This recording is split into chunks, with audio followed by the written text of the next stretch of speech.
My name is Claire Donovan, and I was 34 when my father died. He was 71. Sharp mind, steady presence, and a man who never moved without intention.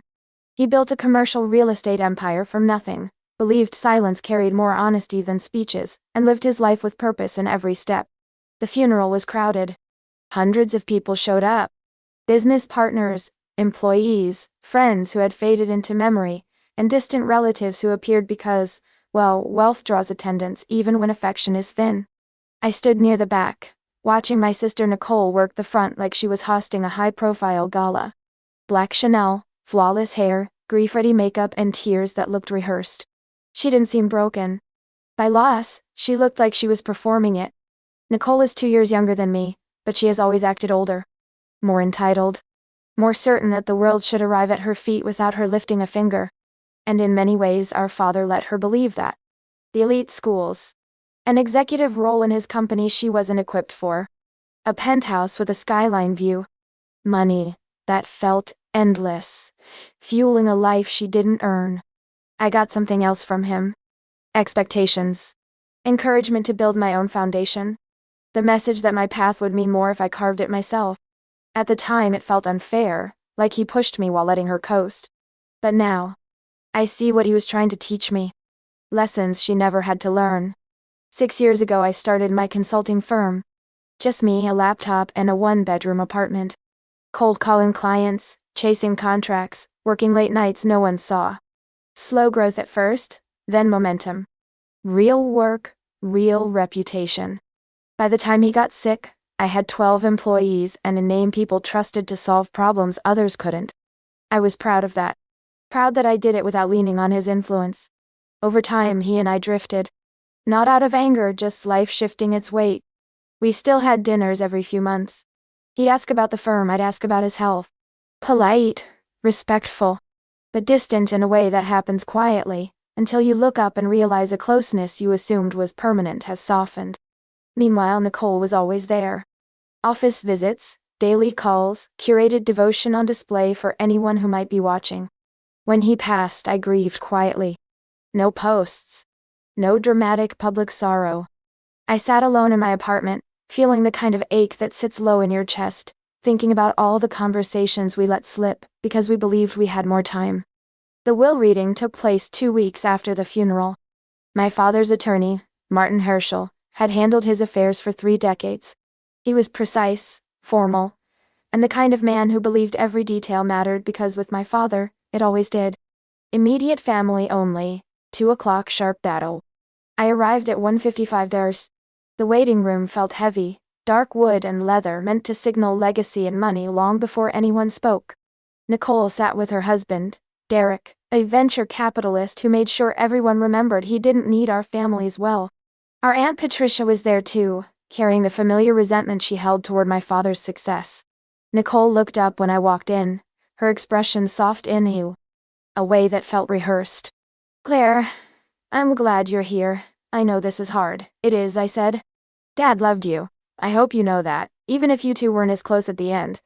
A gentle jab hidden under sympathy. A reminder she stayed close and I drifted. I didn't take the bait.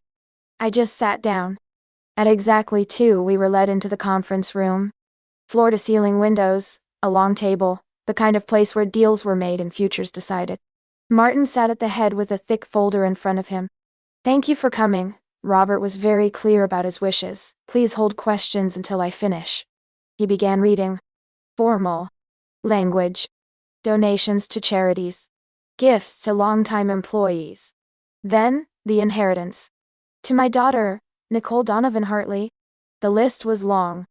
The primary residence? Aspen House. Art collection. Majority share of Donovan Properties. A trust worth $18 million. Property titles, portfolios, accounts. More, and more, and more. I sat still. Calm, Nordy. I had expected this. Nicole had always been by his side. She carved a place for herself in his world. I carved mine outside it. In his eyes, she had stayed loyal. In mine, I had learned independence. Both truths could exist at once. There was no anger. Just acceptance. Then Martin looked at me. To my daughter, Claire Donovan. He slid one envelope across the table. My name. In my father's handwriting. That was it. Nicole had a stack of documents. I had one envelope. Patricia leaned toward Nicole, whispering just loud enough. At least he left her something. She should be grateful. Sympathy tried to settle on Nicole's face, but pity showed instead. Derek stayed glued to his phone. Martin closed the folder. That concludes the will. Nicole exhaled, relief washing over her. Thank you, Martin. I'll honor Dad's legacy. We stood to leave. Actually, Martin said. Please sit. Nicole frowned. Why? There's a second file. He pulled out another folder, thicker than the first, and set it down with intention. Nicole sat again. Derek looked up. Patricia stiffened. This is a separate trust document, executed the same day. Silence filled the room, the kind you can hear breathing in. The Robert Donovan Irrevocable Trust. Beneficiary, Claire Elizabeth Donovan. I felt the air leave my lungs. Nicole snapped toward me. What? Martin continued without pause. Properties across 6 states. Private investment accounts worth tens of millions. Patents. A venture fund. Income-producing assets, structured for long-term strength. Nicole's face drained. Dad's estate was $75 million. You gave me maybe 40. Where is the rest? In the trust, Martin said. It is outside probate. He moved assets before he died? To give them to her? Yes. It is legal. Claire will gain full control at 40. I sat holding my envelope, realizing my father hadn't chosen favorites. He, quietest, had chosen futures. Nicole received the public empire. I received the engine behind it. Nicole's voice shook. He hid this from me. Martin continued reading. My father's letter to both of us. His reasoning. His faith in Nicole's ability to run the company, and in mine to build something new. Not favoritism. Design. There was one more detail. Nicole, the company carries $38 million in debt. After liabilities, your net inheritance is approximately $2 million. Her breath hitched. Derek finally stopped pretending his phone mattered. All income is yours. Growth is yours. I opened my envelope. Just one letter. My father's handwriting. You earned this by becoming someone who didn't need it. I am proud of you. Go build something extraordinary. When I looked up, Nicole stared at me, eyes sharp, voice shaking. You knew. I didn't. You did. You turned him against me. You wanted everything. He gave you the company. The house. He trusted you to carry his legacy. He gave me debt, she snapped, and pressure. And expectations. While you get money and freedom. She wasn't wrong. It wasn't equal. It also wasn't unfair. He gave each of us exactly what we had prepared ourselves to handle. My father hadn't punished her or rewarded me. He understood us. The days after the will reading felt surreal. I thought I would feel triumphant, or maybe guilty or something sharp and clear. Instead, I felt untethered. Like someone had handed me a blueprint for a life I never imagined and said, start here. Nicole cut me off completely. No calls returned. No texts. When I went to my father's house to pick up the small personal items he'd set aside for me, the housekeeper met me at the door. Nicole had told her not to let me in. I didn't argue. I didn't have the energy for another scene. Patricia called 3 separate times. Each call sounded the same, just slightly less polite than the last. You should do the right thing, she urged. Split the trust. Nicole needs help. I listened. Patient, calm. Then answered the same way each time, no. By the 3rd call, her frustration turned blunt. You're being selfish. Your sister is drowning, and you're sitting on millions you didn't earn. Neither of us earned it, I said. Dad earned it. He chose. I'm honoring that. He was sick. He wasn't thinking straight. He created the trust 6 months ago. He was lucid. Martin confirmed it. Then he was being cruel, punishing Nicole for loving him, or rewarding me for building my own life. She hung up after that. We haven't spoken since. The first person I told voluntarily was my business partner, Amelia. We were in my office late one evening reviewing contracts. I said it quietly, like the words were fragile.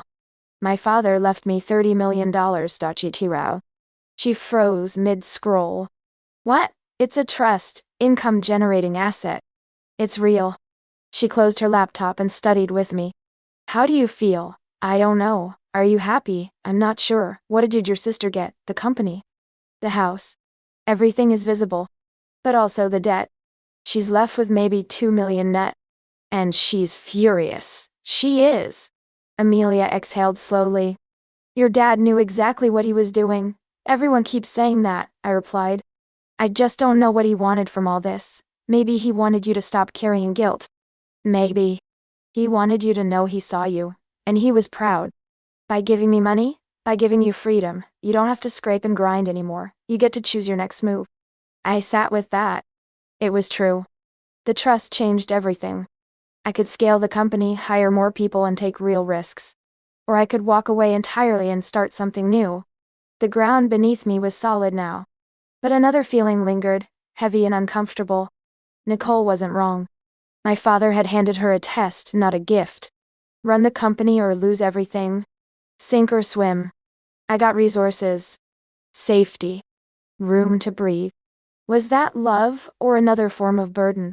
A different kind of pressure wearing a softer face? I didn't know yet. 3 weeks after the will reading, Martin called. Claire, I need you to come to my office. There's something else your father left. He asked that you receive it only after you had time to process the trust. What is it? A recording. He taped it 2 weeks before he passed. He wanted you to see it. I went the next day. Martin led me to a small conference room with a television and an old DVD player. Intentional. My father didn't do things halfway. He wanted this moment to feel real, grounded, private. Martin pressed play, then stepped out. My father appeared on the screen in his study, the familiar room with leather chairs and shelves full of biographies of empire builders. He looked tired, thinner than I remembered, but his eyes were steady. Claire, he said, if you're watching this, you know about trust. And I know Nicole didn't take it well. I'm sorry she's hurting. I never wanted that. But I need you to understand why I made my decisions. He shifted slightly, gathering strength.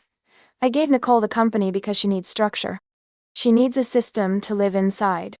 Without one, she'll drift. She'll spend, waste, and never build anything meaningful. The company will force her to focus, to grow. If she succeeds, she'll have earned something real. If she fails, she'll gain a lesson she's avoided her whole life. He looked directly into the camera, and for a moment, it felt like he was looking right at me again. I gave you the trust because you built your own structure. You always have. When you were a child, you built worlds out of Lego. In school, you built projects from scratch. Later, a business. You never waited for direction.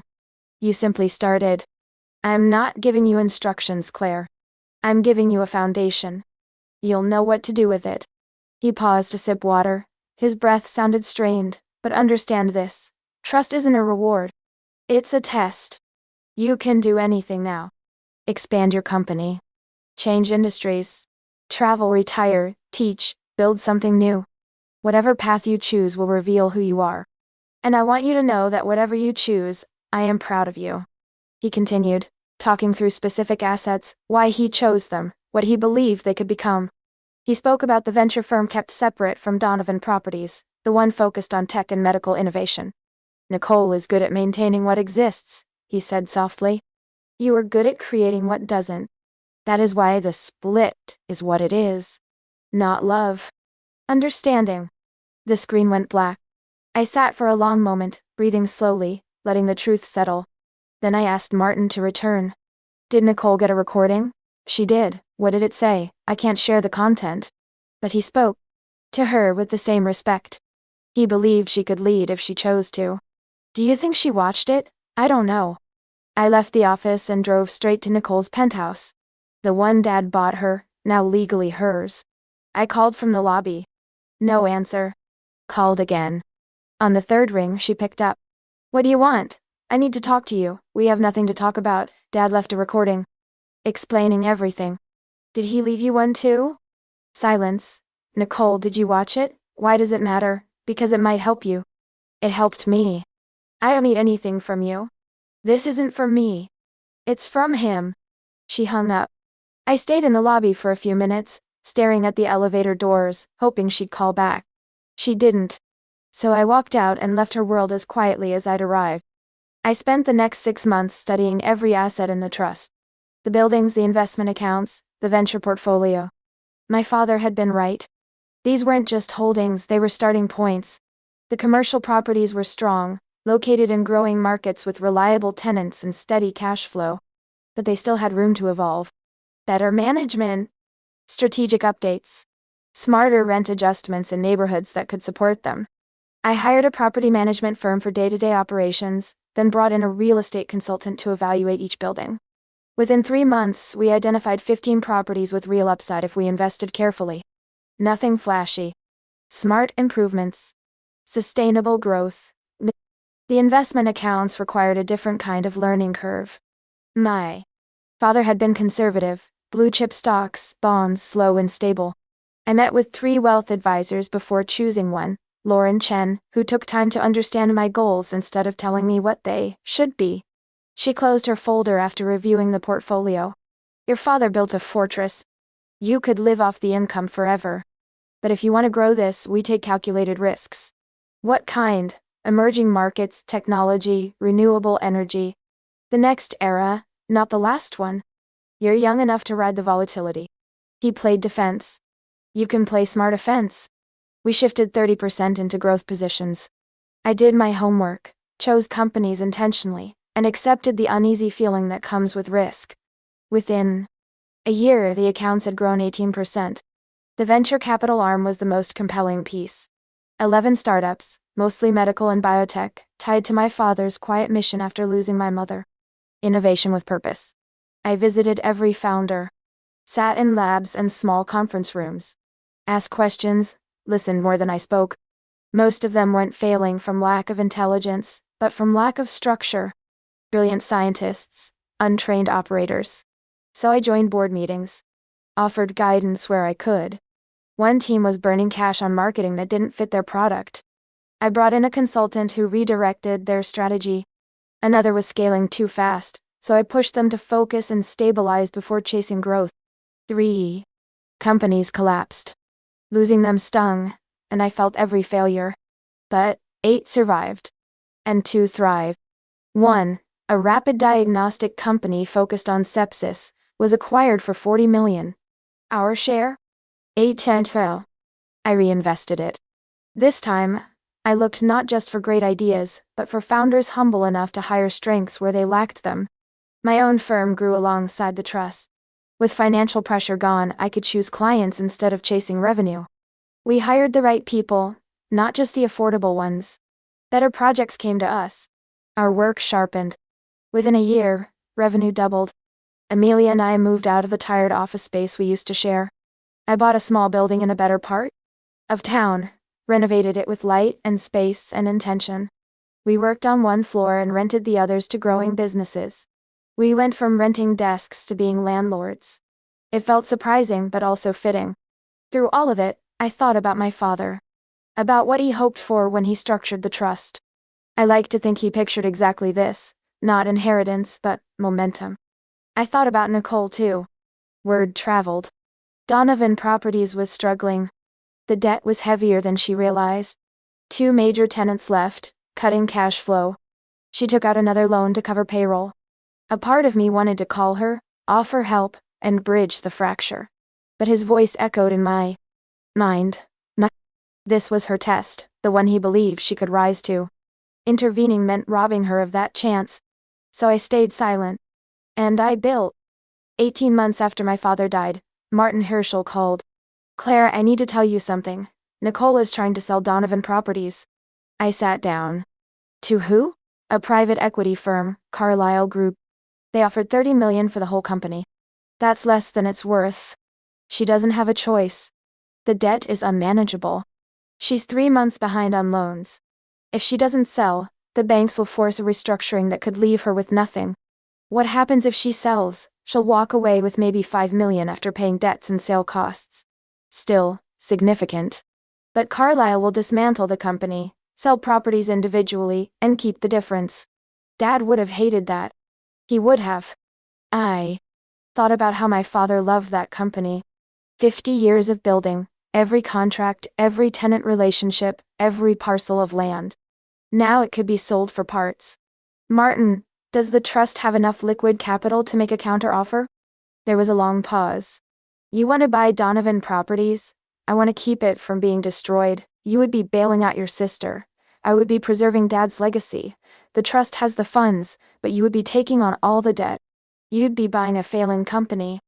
Or a company that needs better management. Claire, this is a risk, a big one. Everything worthwhile is, I said. We structured the offer carefully. I would not buy the company outright. I would pay off the banks, roughly $35 million, and in exchange Nicole would transfer her controlling interest to a holding company I would create. She would retain 20% and a seat on the board. Martin presented the terms to Nicole's attorney. 2 weeks passed, then a brief reply. Nicole agrees to the terms. She wants to meet Claire before signing. We met at Martin's office. Neutral ground. Nicole arrived with her attorney and Derek. She looked tired, thinner than before, hair tied back, no makeup. The polish was gone. What remained was exhaustion. We sat at the same conference table where we had heard our father's will. Why are you doing this? She asked, voice low, drained of the anger I expected. Because Dad built something that matters. I don't want to see it destroyed. So you're rescuing me. I'm preserving his legacy. By taking control away from me. By keeping the company alive. You will still have a stake. You will still be involved. The structure must change. She looked at her hands. I failed. That's what you're saying. You were handed an impossible situation. The debt was deeper than we knew. The market shifted. You did the best you could. But it wasn't good enough. It was enough to survive this long, and that matters. Derek leaned in and whispered. She nodded, then looked at me. If I agree, what happens? To me, you stay on as an executive. 20% ownership. Board seat. Salary. You don't lose everything. You lose sole control. And you have it. Yes. Dad would have wanted that. He set this up so you would eventually take over everything. He gave me enough to fail, and you enough to succeed. Part of me wondered if she was right. Had my father designed this outcome from the start? Was I now executing the last phase of his plan? The part that consolidated power under my control while teaching her a lesson she would never forget? She signed the papers. Derek looked furious but stayed silent. Her attorney tried a final negotiation. Martin closed it politely and firmly. The deal was fair, final. At the door she paused. Thank you, she said without looking up. I know you didn't have to do this. You're still my sister, I said. Am I? I'm not sure anymore. She left. I stayed in the conference room long after everyone left, wondering if I had done the right thing. If Dad would have approved. If this was the inevitable end of a plan he had designed years ago, or a decision I had made on my own. I did not know. Maybe I never would. But Donovan Properties was mine now. I would make sure it survived. 2 years after I took control of Donovan Properties, the company was profitable again. We restructured the debt, renegotiated leases, and brought in new tenants. We sold 3 struggling buildings to fund improvements in the others. The portfolio was smaller, but stronger, steadier, healthier. Nicole still attended board meetings. Sometimes she shared useful ideas. We were polite, even cooperative at times, but not close. Whatever sisterhood we'd had before inheritance and expectations and pride twisted things, it was gone. Maybe it had broken long before either of us noticed. My consulting firm kept growing too. 3 new offices. 40 employees. A reputation for solving problems other firms avoided. I wasn't just living off my father's foundation anymore. I was building my own skyline beside his. The venture fund expanded to 30 companies. 5 failed. 10 struggled. 15 thrived. They were building tools for hospitals, renewable energy projects, and accessible education platforms.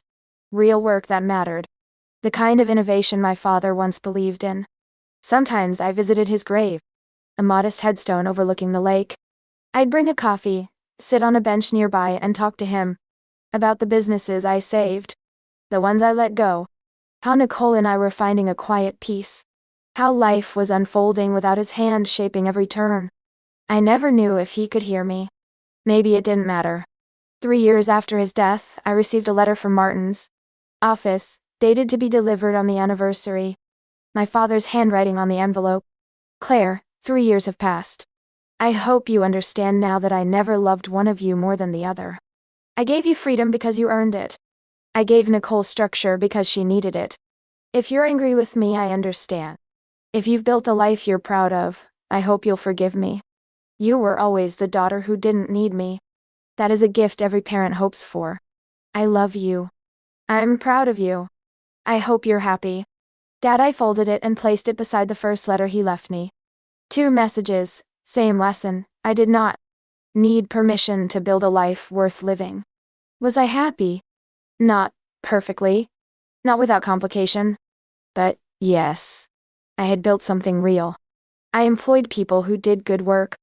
I backed ideas with potential.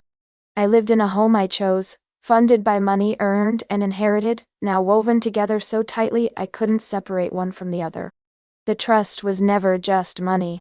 It was a question: what will you do when you no longer have to fight for stability? I built it. That was my answer. Nicole called last month. Our first personal call in 2 years. She asked if I wanted dinner. I said yes. We met at a quiet restaurant where conversations stay private. She looked calmer, softer around the edges.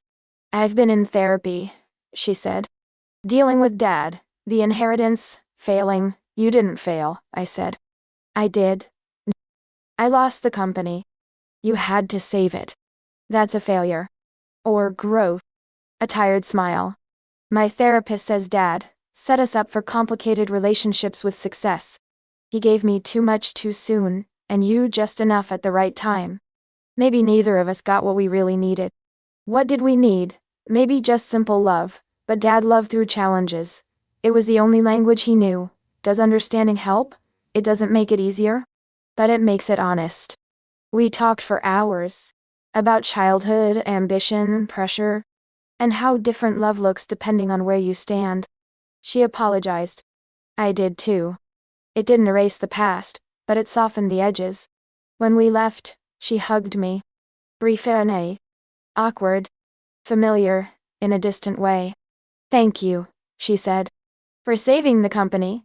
Even when I couldn't, it mattered to him, I replied. Do you think he planned this? She asked. All of it ending with you? I think he hoped, I said. But life doesn't move on scripts. We write as we go. She nodded and walked away. I drove home through the city he helped shape, past buildings he once owned and buildings I now owned, past the office where my team worked to solve real problems. I had carried his torch, but I built my own fire too. The first envelope he left me said he was proud. The real gift wasn't trust or wealth. It was the belief that I would turn it into something meaningful. And I had. I returned home, greeted the doorman, rode the elevator, and entered my quiet space. My home. My life. I made tea and stood by the window overlooking the city, lights stretching beyond sight. People out there, building, dreaming, choosing who they wanted to be. My father gave me a foundation. I built the rest. I lifted my cup toward the skyline. Thank you, Dad, I whispered. I hope I proved you right. But I didn't stay by the window long. I sat back at my desk, opened my notebook, picked up my pen. Because when someone hands you a foundation, the only real answer is what you build on top of it. And I wasn't finished building. Not then. Not now. Maybe not ever. There's a kind of peace in knowing you earned your life, even if someone helped you start it. A peace and a quiet fire too. Tell me something honestly. Have you ever been given something big and felt like you had to prove you deserved it?